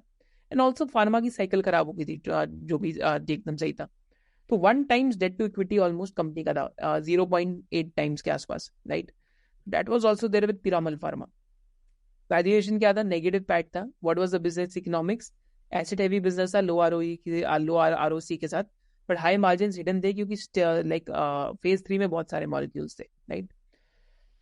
पर याद क्या रखना है कि कंपनी ने जो डीमर्जर करा, हाई डेट बहुत ज्यादा दे दी पीरामल फार्मा में, इस वजह से initially the stock price crashed a lot, and then company ने राइट्स इशू इन्फ्यूज करके, प्रमोटर्स ने पैसा डाल के कंपनी में, कंपनी ने अपनी डेट को रिड्यूस करा। यहाँ पे अगर आप चेक करेंगे तो डेट बाद में रिड्यूस भी हुई, ऑलमोस्ट 900 odd करोड़ से डेट का रिडक्शन हुआ, right. So this is why you have to remember, high debt is the biggest enemy for demergers, for creating wealth, right. That is what the biggest enemy of demergers is. Whereas on the other hand, right? So again, there is another demerger which I was tracking very carefully. This is Glenmark Pharma and Glenmark Life Sciences. तो Glenmark Pharma ने क्या करा कि Glenmark Life, इनकी जो API की company है उसको डीमर्ज करके, Glenmark Pharma ने क्या करा कि अपना जो अपना डेट था बैलेंस शीट पे, उसको पे ऑफ करके कंपनी डेट फ्री हो गई पूरी, राइट। तो अगर आप ये चेक करेंगे तो अगेन इस पे भी हम लोगों ने रिसर्च रिपोर्ट लिखी लास्ट 1 year के अंदर अपने RADES में। क्यों लिखी? क्योंकि यही दिख रहा था कि कंपनी डेट फ्री होने वाली है। तो इनकी अगर आप क्रेडिट रेटिंग्स पढ़ेंगे, तो क्रेडिट रेटिंग्स पे भी देखिएगा तो कंपनी ने काफी ज्यादा डेट जो रीपे करा। I just take you to this just second. तो कंपनी ने डेट को काफी रीपे करा, जस्ट ओवर है कि कंपनी ने ग्लेनमार्क फार्मा ने ग्लेनमार्क लाइफ साइंसेज में स्टेक सेल करा to Nirma limited for 5650 crore, and company ने पूरी की पूरी लॉन्ग टर्म डेट को रीपे कर दिया उससे, making the company net debt negative, माने कंपनी नेट डेट फ्री होगी, राइट। तो इस चक्कर में ग्लेनमार्क फार्मा का जो फाइनेंशियल प्रोफाइल था या फाइनेंशियल स्ट्रेंथ था वो काफी इंप्रूव हो गया, एंड ग्लेनमार्क फार्मा के नंबर्स टर्न हो रहे हैं। जब आप देखेंगे बोरोइंग 4600 करोड़ से 1230 करोड़ होगी। Q1 की कॉन कॉल देखेंगे तो आपको देखिएगा लॉन्ग टर्म बोरोइंग्स अब 0 के आसपास आ गई, right. So again change in the balance sheet strength of the holding entity और द पेरेंट एंटिटी। तो ग्लेनमार्क फार्मा में डीमर्जर नहीं हुआ, ग्लेनमार्क फार्मा से डीमर्जर हुआ, बट उसके कारण ग्लेनमार्क फार्मा ने काफी अच्छा कर लिया स्टॉक मार्केट्स में, एंड फार्मा की साइकिल भी काफी अच्छा कर रही थी। हालांकि Glenmark life sciences is also done well because एक फोकस्ड API एंटिटी क्रिएट होगी। I think post listing it is up some 40-50% in total, but Glenmark Pharma did better versus Glenmark Life Sciences purely because debt repay हो गया और उनका business भी अच्छा कर रहा था, right? So again, this is how you have to assess 4 W's. 4 W's क्या है कि why the demerger, what is the economics of the business, what is the valuation, and what is the float. Similar example लेते हैं एक recent demerger का जो भी हो रहा है, that is of Jubilant Industries, and आगे चल के हम देखेंगे चेंज इन मैनेजमेंट भी कैसे होती है, कॉर्पोरेट रिस्ट्रक्चरिंग भी कैसे होती है, जैसे इडलवाइज में हो रही है अभी या जेम फाइनेंशियल में हो रही है, तो वहाँ पे कॉर्पोरेट रिस्ट्रक्चरिंग हो रही है इस टाइम पे, राइट। या फिर चाहे पैसे पास्ट में उषा मार्टिन में हुई, जुबिलेंट इंडस्ट्रीज में भी डीमर्जर हो रहा है। तो आप ये देखेंगे तो February of 2024 के अंदर ये नोटिस आया था 9 February को कि board of Jubilant agri and consumer products has decided कि they will do a restructuring, right. तो 2 कंपनीज को अलग करेंगे, एक परफॉर्मेंस पॉलीमर बिजनेस को अलग करेंगे और डाइवर्सिफाइंग द एग्री बिजनेस करेंगे, राइट। तो कंपनी ने बोला कि 2 सेपरेट कंपनीज बनेंगी, एक एग्रीकल्चर वाले बिजनेस की और एक परफॉर्मेंस पॉलीमर की। तो यहाँ पे देखते हैं परफॉर्मेंस पॉलीमर बिजनेस और एग्रीकल्चर बिजनेस की इकोनॉमिक्स में क्या फर्क है। Again think about it, why the demerger? To create focused entities, right.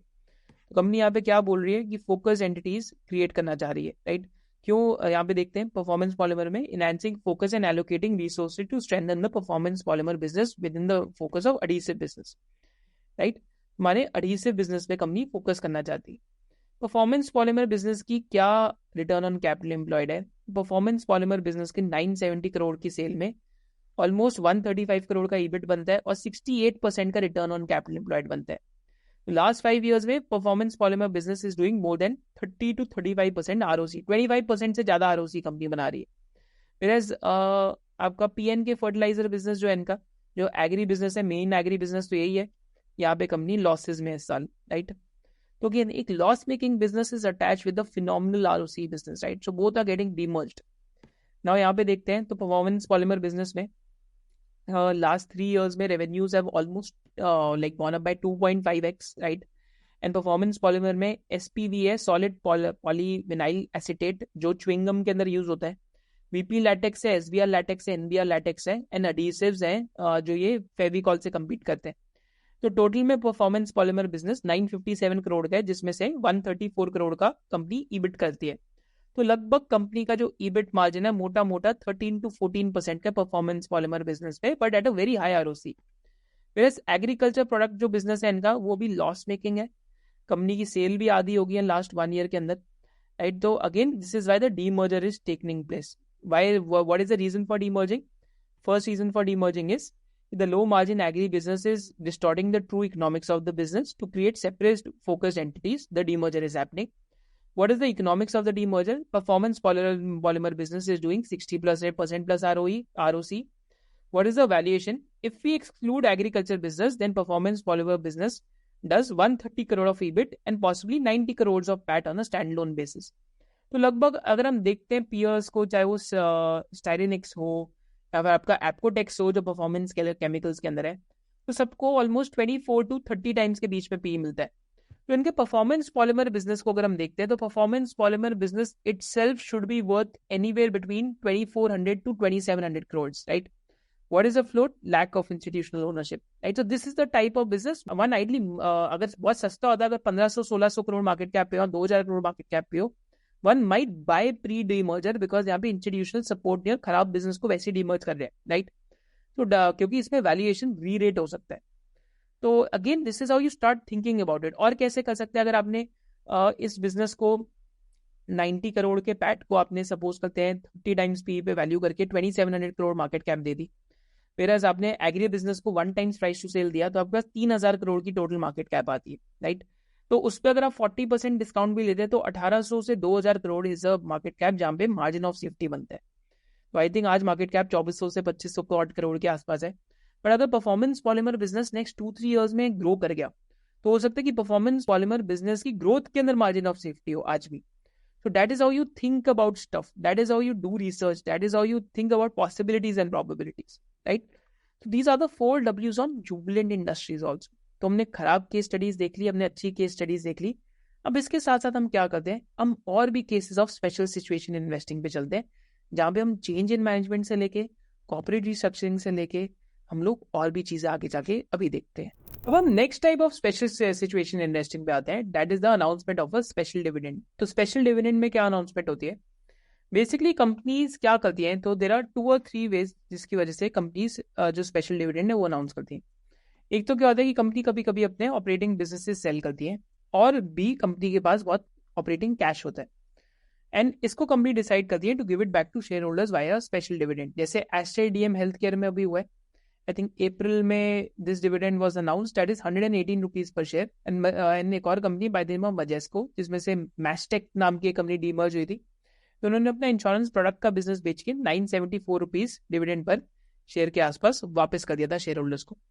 तो this is also an example of a special dividend. And यहाँ पे आपको क्या देखना चाहिए? देखिए, पहली चीज तो जब कंपनीज अपने ऑपरेटिंग बिजनेसेस बेच रही है, अगर आप किसी स्टॉक को ओन करते हैं, तो वहाँ पे एनीवेज अगर कंपनी इंटेंट डिक्लेयर करती है स्पेशल डिविडेंड देगा, तो that is a very big bonus for you.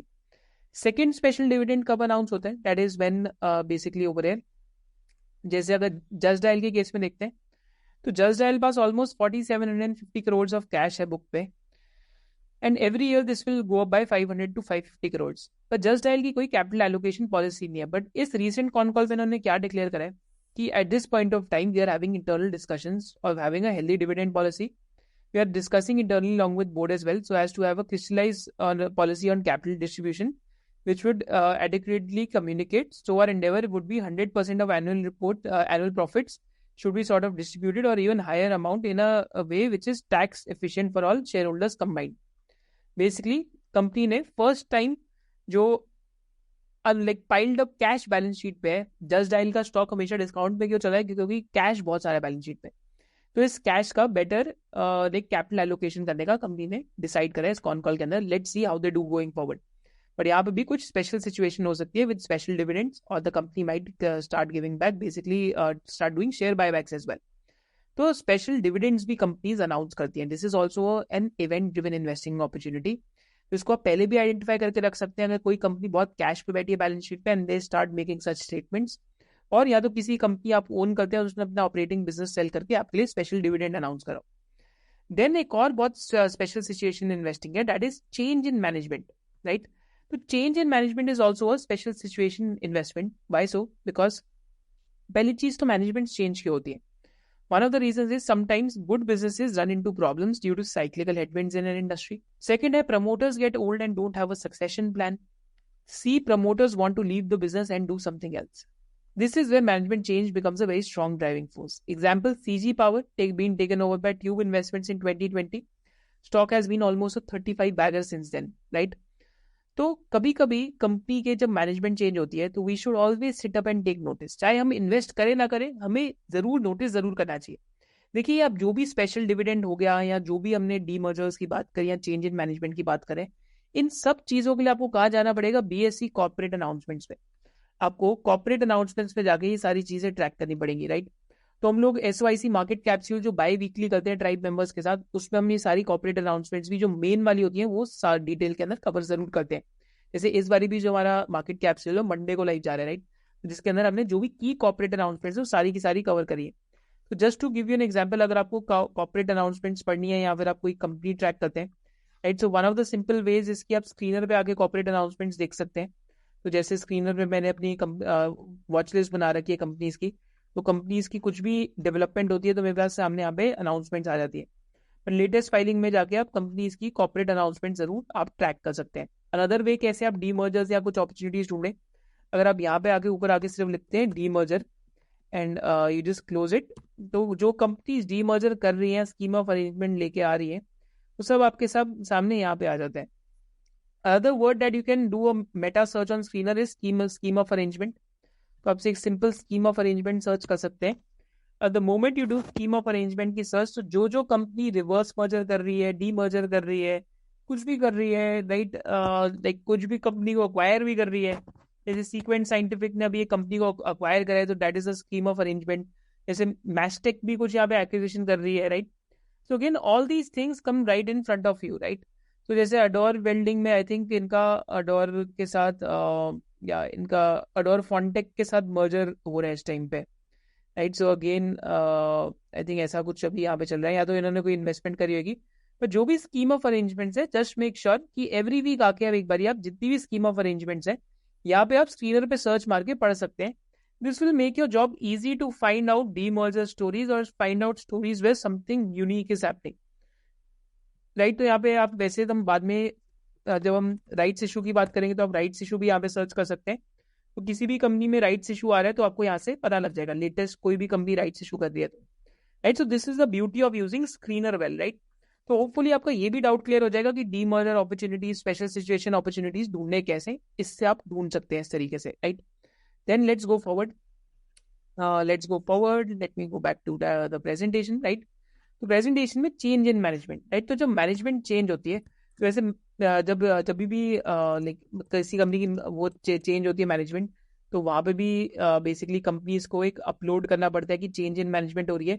तो वो भी आप सिमिलरली स्क्रीनर पे आके कर सकते हैं, राइट. तो वो भी मैं आपको एक बार दिखा देता हूँ, राइट. आई थिंक इसके बाद मैं डाइग्रेस नहीं करूंगा, बट मैं आपको सिर्फ सिखा रहा हूँ कि आप ये कैसे ढूंढ सकते हैं. तो आपको सिर्फ लिखना है चेंज इन मैनेजमेंट, चेंज, या फिर आप मैनेजमेंट चेंज भी लिख सकते हैं. Just right management change and just enter. किसी भी कंपनी में मैनेजमेंट चेंज हो रही है, जैसे शिवालिक बाय मेटल में अभी एक प्रमोटर ने बिजनेस को लीव करा है, तो आपको यहाँ से पता लग जाएगा, पूरी रीजनिंग आ जाएगी. कोई भी मैनेजमेंट चेंज हो रही है तो आपको यहाँ से पूरा का पूरा आइडिया उसका एक अच्छे से लग जाएगा कि कहीं पे कोई चेंज इन मैनेजमेंट हो रही है. तो it will give you an idea कि कहाँ कहाँ पे नई नई मैनेजमेंट ज्वाइन कर रही है, right. So this is a very interesting thing. एक तो होता है कि KMPs चेंज हो रहे हैं, जैसे CEO चेंज हो गया या कोई चेंज हो गया, राइट। बट एक होता है कि पूरी की कंपनी की पूरी की कंपनी चेंज होगी, माने कंपनी का प्रमोटर ही चेंज हो गया। तो that is where like opportunities for special situation arise. तो जैसे एक CG पावर के अंदर हुआ था ये चीज। सिमिलरली एक और कंपनी में अभी रिसेंटली हुई है, एग्रोटेक फूड्स के नाम की एक कंपनी है। It has been a value trap for donkeys years, I think 10-15 साल से वैल्यू ट्रैप है एक stock.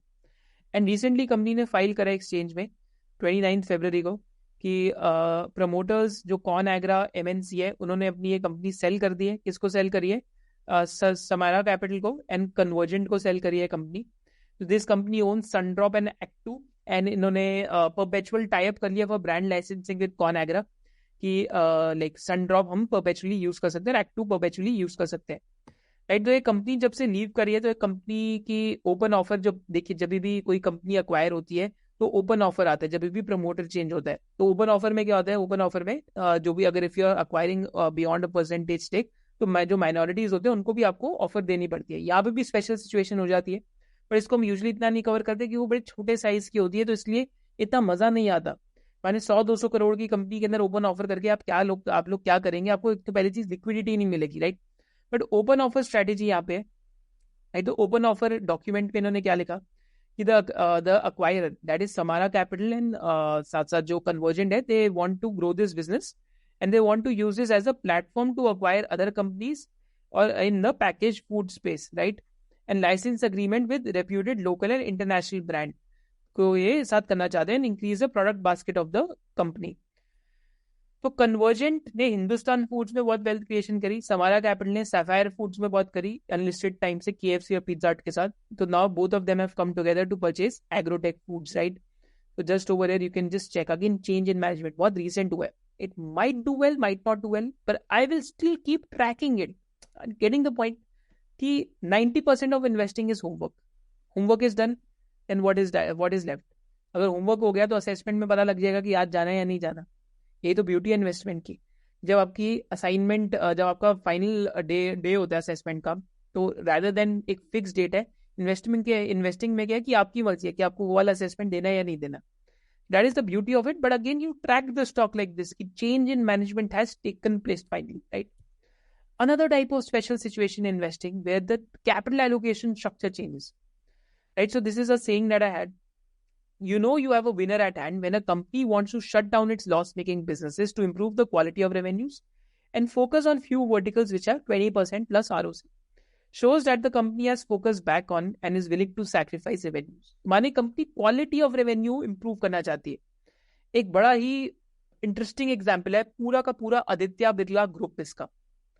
Post 2020, I don't know what has happened in this group, but this group is going crazy after return on capital employed and value creation for share holders. चाहे वो century textiles हो, जहाँ पे real estate business है इनका। Century textiles में इन्होंने क्या करा कि इन्होंने अपना पेपर बिजनेस में से कैपिटल एम्प्लॉयड घटा के रियल एस्टेट बिजनेस में कैपिटल एम्प्लॉयड बढ़ा लिया। और वहाँ पे जो बिरला एस्टेट्स करके कंपनी है, सेंचुरी टेक्सटाइल्स का पार्ट है। तो वॉर्ली के अंदर इनके पास almost, I think if I am not mistaken, 11 एकड़ से ज्यादा की लैंड है वॉर्ली में। वॉर्ली मुंबई की मोस्ट एक्सपेंसिव प्रॉपर्टी लोकेशन है, one of the most expensive. जो सी फेसिंग घर सारे ये लोग बना रहे हैं। तो वॉर्ली में पहले से इनके पास एक लैंड है, उसके बाद बिरला एस्टेट्स अच्छा कर रहा है अभी, राइट। तो वहां पे कैपिटल एलोकेशन स्ट्रक्चर चेंज हुआ। ग्रासिम इंडस्ट्री जो एक कमोडिटी केमिकल वाली कंपनी है, पेंट के बिजनेस में एंटर करके, जो एक हायर ROC बिजनेस है। आदित्य बिरला फैशन, जिसमें से मधुरी फैशन करके, माधुरा फैशन करके कंपनी है, वो इन्होंने डीमर्ज करी अगेन हाई ROC पे फोकस करने के लिए। फिर आदित्य बिरला कैपिटल इन्होंने एक एंटिटी बनाई जिसके अंदर इनकी भी NBFC ऑलमोस्ट 18% ROE कर रही है इस टाइम पे। तो Aditya Birla capital is also doing well. फिर आदित्य बिरला AMC के अंदर इन्होंने लास्ट 1 ईयर के अंदर बहुत फायरिंग्स करी है, पूरा का पूरा स्ट्रक्चर चेंज करा है और अब थोड़ा थोड़ा करके मार्केट शेयर गेन कर रहे हैं। सिमिलरली, राइट, तो again just gives you an idea is that the group has got its act together and they're focusing on capital allocation and higher ROC across the group. तो ये Murugappa group में 2017-2018 में हुआ था। अब ऊपर से ये दिख रहा है बहुत क्लियरली कि आदित्य बिरला ग्रुप के अंदर भी सेम चीज यहाँ से हो रही है, right. So that is where you start spotting these changes क्या पूरे ग्रुप के अंदर तो ये चीजें नहीं हो रही, right? So again it's a common pattern, जो अभी पैटर्न्स को बस आप ज्वाइन कर सकते हैं। आगे देखते हैं, एग्जाम्पल लेते हैं। सिमिलरली जेएम फाइनेंशियल ने रिसेंटली बोला कि हमारा जो होलसेल क्रेडिट बिजनेस है इसमें एक स्ट्रेटेजिक पिवट करेंगे। अब ये स्ट्रेटेजिक पिवट क्या होता है कि भैया वहां पे हमसे गलती हो गया, वहां पे नुकसान हो गया, उसको बंद करने वाले, यही होता है स्ट्रेटेजिक पिवट। मतलब मैं आपको सीधी एक नॉर्मल आदमी की बात में बताता हूँ कि from on balance sheet business model to syndicating transaction to investors and building sales and distribution teams in private credit and alternative space. Basically ये भी होलसेल एनबीएफसी करता था जैसे इडलवाइज करता है, तो उस बिजनेस को बंद करके अब सिंडिकेशन में चले गए, माने सिर्फ लोन्स की सिंडिकेशन करेंगे, right? That's it. And consolidation, significant expertise and relationship across private credit asset classes under one platform. तो अब ये लोग अपना बिजनेस फोकस कर रहे हैं सिंडिकेशन पे, माने ये प्राइवेट एंटिटी लाइक बेसिकली जो प्राइवेट क्रेडिट अपॉर्चुनिटी है उस पर फोकस कर रहे हैं, जैसे अपोलो क्रेडिट और ब्लैकस्टोन करते हैं अब्रॉड, या केकेआर करते हैं। And they have stopped the NBFC business. So NBFC business will have a lot of liquidity, supporting the pivot to the syndication model, and focus business किस पे है? Entire breadth of capital markets, that is wealth, asset management, private credit syndication business, and investment shall be increased in these businesses. Strong tailwinds in the affordable home loan से business. तो माने problematic business को बंद करके अब वापस restructuring हो रही है बिजनेस की। And again, it's a special situation. Why so? Because the company is focusing on the entities that make money and then not on the entity that loses money or that doesn't make money. So almost 5 to 6,000 crore का cash release होगा इस company में next 2 to 3 years में. Do the homework yourself. This is a special situation. Same example, Edelweiss. Edelweiss में क्या क्या levers है? Just to give you an idea, right? I think that slide I'll just open up from their presentation itself. तो Edelweiss के अंदर अभी क्या हो रहा है कि Edelweiss भी आप देखेंगे तो रिसेंटली स्टेज 2 के अंदर एंटर करा है। एंड Edelweiss में इतना स्ट्रॉन्ग स्टेज 2 अभी क्यों आया है? बिकॉज Edelweiss के अंदर ऑलमोस्ट 7 to 8 बिजनेसेस है। एंड ये 7 to 8 बिजनेसेस कौन कौन से? Edelweiss के अंदर एक म्यूचुअल फंड का बिजनेस है, एक ऑल्टरनेटिव एसेट क्लास का बिजनेस है, राइट? देन एक लाइफ इंश्योरेंस का बिजनेस है। देन Edelweiss के अंदर इसके अलावा भी लाइक ऑल्ट्स का बिजनेस है। तो again I just share the presentation of Edelweiss over है। तो Edelweiss क्या बात कर रहे हैं कि हम ऑल्ट्स का बिजनेस जो है बेसिकली प्राइवेट क्रेडिट है, माने कि किसी HNI को हायर यील्ड चाहिए अपने पैसे पे, तो again they can lend via Edelweiss इनके AIFs के through, basically they can invest in, तो इनके AIF आगे हाई लाइक बिजनेसेस को लेंड करते हैं या रियल एस्टेट डेवलपर्स को लेंड करते हैं for a higher yield. This business is doing a 230 crore पैट। तो Edelweiss has valued this business at 8 to 10,000 crore। Mutual fund इनका ऑलमोस्ट 52,500 करोड़ का AUM पे है। इस बिजनेस को 5,600 करोड़ पे वैल्यू करा है इन्होंने, लोअर एंड पकड़ते हैं तो 12,600 करोड़ की वैल्यूएशन इनके एसेट मैनेजमेंट बिजनेस की आ गई। इंश्योरेंस बिजनेस को इन्होंने 4,000 करोड़ का वैल्यू करा है, जनरल इंश्योरेंस को, और लाइफ इंश्योरेंस को ऑलमोस्ट 5,000 करोड़ पे वैल्यू करा है। तो बॉल पार्क इस बिजनेस की भी 9,000 करोड़ की वैल्यूएशन आ गई। 9,000 करोड़ को प्लस कर लेते हैं, ऑलमोस्ट यहाँ पे 14,000 करोड़ से 23,000 करोड़ की वैल्यू यहाँ से आ गई। और क्रेडिट बिजनेस में ARC को 3,200 करोड़ पे वैल्यू करें, NBFC को 3,400 करोड़ पे और हाउसिंग फाइनेंस को 1,400 करोड़ पे, right? So again this is a business जिसका वैल्यू यहाँ पे 8,000 करोड़ आ गया। 8,000 प्लस 8,000 16,000, 16,000 प्लस 12,600, 28,600 to 29,000 करोड़ की इन्होंने मार्केट कैप बता दी। इन्होंने हायर एंड पे 29,300 करोड़ की बताई, और यहाँ पे इनकी इन्वेस्टमेंट्स भी है 7,200 करोड़ की। उसको ऐड करेंगे तो प्रॉपर जो वैल्यू है बिजनेस में 36,500 करोड़ की है, जिसमें नुआमा का भी स्टेक है, ट्रेजरी एंड प्रॉपर्टी भी, और अदर इन्वेस्टमेंट्स भी है। और Edelweiss का खुद का आज मार्केट कैप कुछ समय पहले 8,000 करोड़ था, अभी 13,000 करोड़ है, राइट? तो यहाँ पे Edelweiss भी क्या कर रहे हैं? They are doing a corporate restructuring, they are going to sort of get more investors into the alts का बिजनेस, राइट? तो स्टेक सेल प्लान करा इन्होंने Edelweiss alternative asset management business में। This will lead to debt reduction for Edelweiss and establish market value of the other businesses, right? Again I don't own the stock, first thing, right? But मैं इसको track जरूर करूंगा क्योंकि मेरे को Edelweiss का wholesale NBFC में नहीं समझ आता कि कितना यहाँ पे प्रॉब्लम हो सकती है। बट यहाँ पे भी ये दिख रहा है बहुत क्लियरली कि यहाँ पे भी कॉर्पोरेट रिस्ट्रक्चरिंग हो रही है इस टाइम पे, right? So this is also very, very evident as of now, right? So you can sort of do this activity yourself, right? कि कितना आप इसको activity करके देख सकते हैं कि you can do this activity to value these businesses. And अभी alternative asset management का business इनका 30th September को I think they announced कि they might do something con call में कि उसका शायद से डील उसको शायद से अलग से लिस्ट करेंगे, उसको स्पिन ऑफ करेंगे, right. An alternative asset management business 25% ROE business है एडलवाइस का, right. So again this is corporate restructuring. या फिर अगर आप देखेंगे तो बैलेंस शीट पे नेचर चेंज हो रहा है कंपनी का, right. So this is how you start looking at opportunities, in my opinion, right? Just going back, yeah, this is with Edelweiss. And investment stake भी इनके पास 7,500 करोड़ का. So this is with Edelweiss, so they are reducing their debt as well. But again, just I'm covering for you to understand how to look at these opportunities. No buy sell recommendation. Apply your own brains just to see कि कैसे आप देख सकते हैं चीज. तो corporate restructuring भी होती है कंपनीज की. दिस इज अगेन कंपनीज अपने बिजनेस सेगमेंट्स बंद करके दूसरे बिजनेस सेगमेंट्स ग्रो कर रही है. फाइनली कंपनीज कॉर्पोरेट रिस्ट्रक्चरिंग भी करती है. कॉर्पोरेट रिस्ट्रक्चरिंग में क्या करती है कंपनी कि when a company typically under duress make significant changes to its financial and operational structure, the goal is to streamline operation, reduce cost और focus on core business areas. Best example इसका Usha Martin है. हमने इस channel पे 4 साल में पता नहीं कितनी बारी कवर कर दिया, 2-3 साल पहले भी कवर करा था. हालांकि 2-3 और कंपनीज है इस टाइम पे, पर वो स्मॉल कैप्स है, उनको मैं ना कवर नहीं करूंगा क्योंकि बहुत छोटी छोटी कंपनीज है जहाँ पे कॉर्पोरेट रिस्ट्रक्चरिंग हो रही है इस टाइम पे. बट अगेन अगर आप उषा मार्टिन में देखेंगे तो debt fell from 3500 crore to 620 crore, because इनके 2 बिजनेस थे, एक स्टील का बिजनेस था और एक स्टील वायर रोप्स का बिजनेस था. तो स्टील का बिजनेस सेल कर दिया टाटा स्टील को और उससे कर्जा पे ऑफ कर दिया, राइट. तो this is how corporate restructuring happened. Similar corporate restructuring अभी GMR पावर में हुई है. सिमिलरली अभी रिलायंस पावर और रिलायंस इंफ्रा में हुई है, राइट. तो यहाँ पे इन्होंने एक्सटर्नल डेट 3800 करोड़ से घटा के 475 करोड़ कर दी, right. Again this is again what is happening. Similarly जो रिलायंस पावर है उसको debt free, almost zero, like zero date from banks and financial institutions बना दिया. यहाँ पे लेंडर्स ने भी हेयर कट लिया है. यहाँ पे भी एक टाइप की रिस्ट्रक्चरिंग हुई है of debt, right. So this is also one of the ways through which people search for special situation investments, right? Again, I'm not saying that you have to look at these companies or not.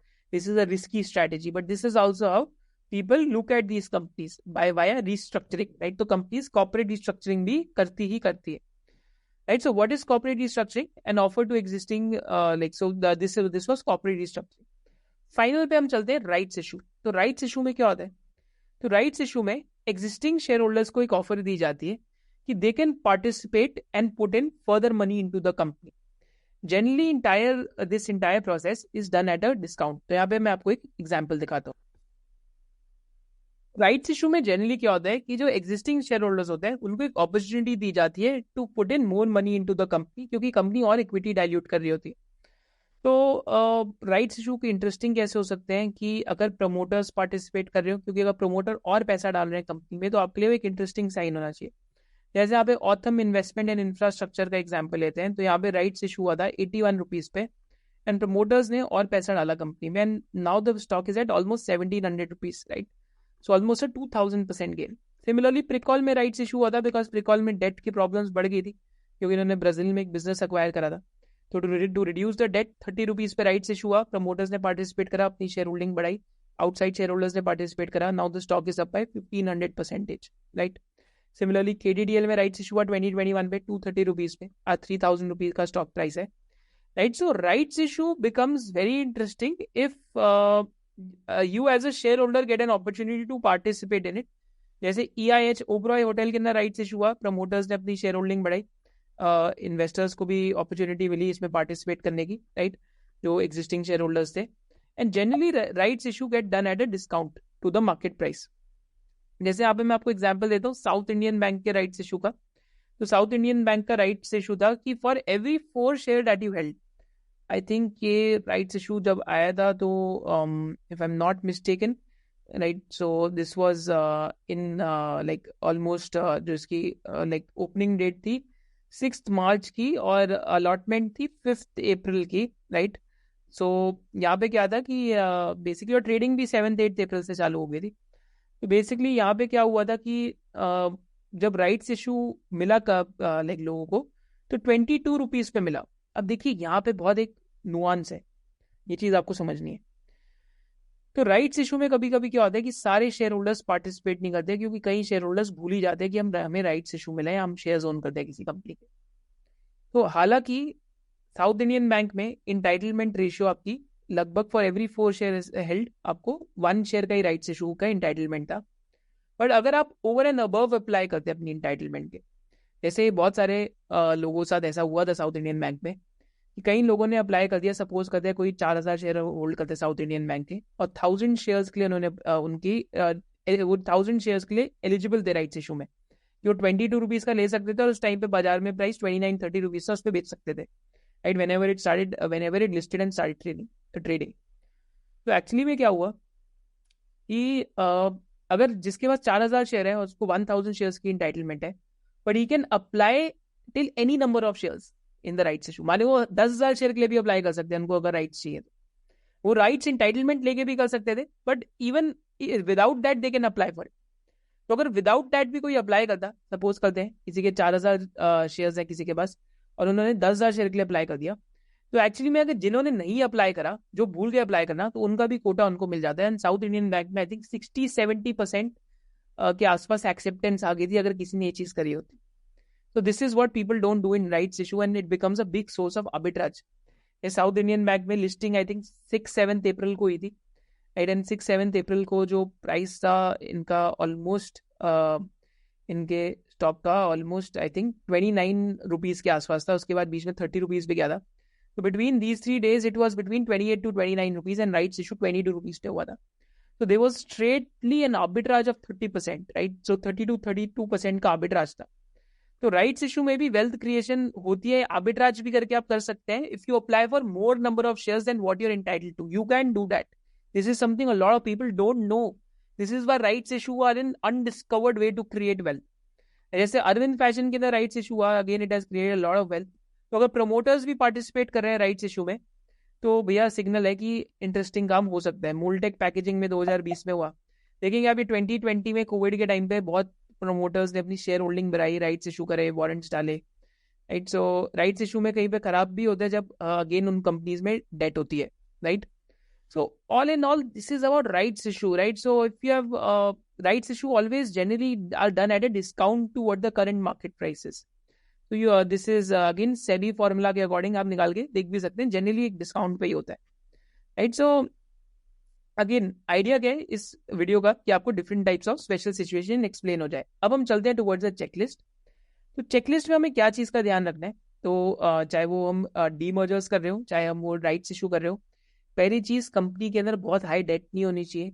जो high date companies ये सारी चीज़ें करती हैं वो generally करती हैं क्यों, ताकि वो debt one pocket to the other pocket में मूव कर दें. That is something that you have to avoid. Then you have to follow the 4 Ws. What is the valuation of the company, what is the core business economics of the company, why the demerger is being done, and what is the public float in the particular stock, right? These are the 4 Ws that you have to follow.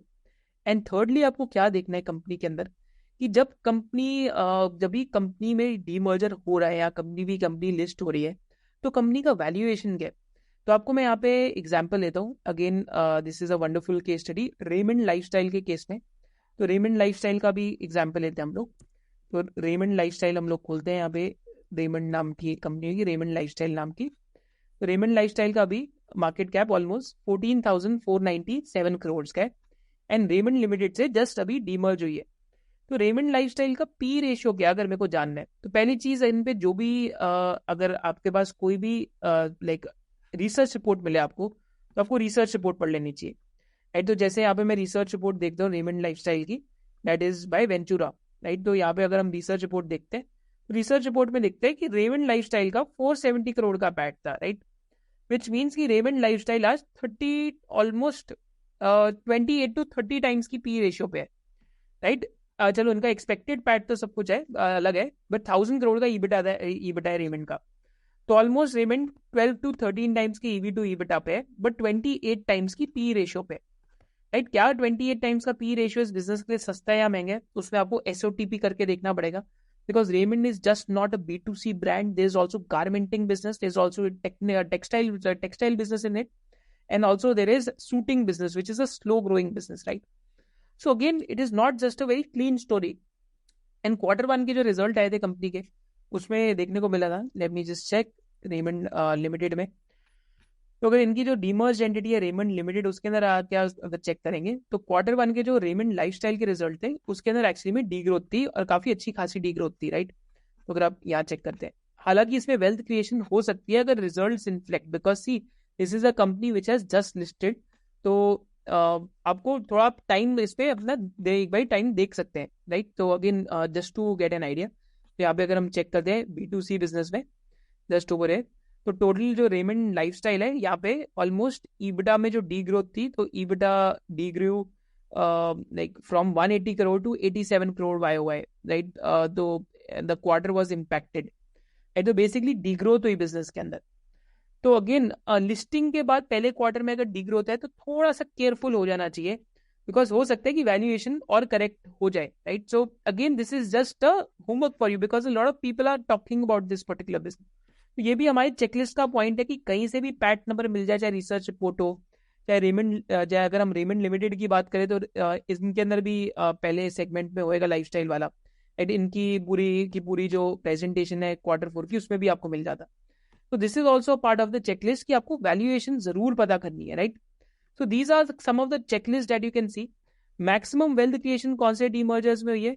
Maximum wealth creation generally has occurred into the demergers, where basically हम एक चीज देख सकते हैं कि जहाँ पे सबसे ज्यादा फोकस्ड बेसिकली एफर्ट रहा हो कंपनीज का कि फोकस्ड एंटिटीज क्रिएट करनी है, या तो वहां पे क्रिएट हुई है जहाँ पे अगली business has been removed. So this is the video on special situation investing. आपकी जो की लर्निंग्स है do let me know in the comment section below. तो हमने ये भी देख लिया था कि हम कैसे स्पेशल सिचुएशंस को ढूंढ सकते हैं। Thank you so much for watching this video. Let's go towards the conclusion of this video. So in conclusion of this video हम लोग देख सकते हैं हमने क्या क्या सीखा। पहले तो हमने देखा कि स्पेशल सिचुएशन इन्वेस्टिंग होती क्या है और what is the difference between special situation investing and traditional investing, कि it is an event driven investment. And साथ साथ हमने ये भी देखा कि एक SBI सिक्योरिटीज़ का पेपर था जो मैंने आपके लिए डिस्क्रिप्शन बॉक्स में डाला। फिर हमने देखा कि 8 different types of special situations होती क्या है, जिसके अंदर हमने फर्स्टली डीमर्जर्स को कवर करा, फिर हमने स्पेशल डिविडेंड्स को कवर करा, फिर हमने चेंज इन मैनेजमेंट को भी कवर करा, फिर हमने चेंज इन कैपिटल एलोकेशन को भी कवर करा, फिर हमने ओपन ऑफर्स को भी साथ साथ कवर करा, फिर हमने साथ साथ जो राइट्स इशूज़ है उनको भी कवर करा। तो नेमली हमने जितनी भी की स्पेशल सिचुएशन इन्वेस्टमेंट स्ट्रैटेजीज होती है सारी की सारी कवर करी। And finally in this video हम लोगों ने एक चेकलिस्ट बनाई देखने के लिए कि कब हमें स्पेशल सिचुएशन इन्वेस्टिंग करनी चाहिए एंड कब हमें ऐसी अपॉर्चुनिटीज से दूर रहना चाहिए। So hopefully this video gives you a complete framework कि कैसे आप स्पेशल सिचुएशन इन्वेस्टिंग कर सकते हैं। And this video was a part of our 400K special series, क्योंकि we have recently cross 400K plus subscribers. Thank you so much for watching this video. Hopefully you found value in this, and इसके साथ साथ I will see you on next Sunday. जय हिंद।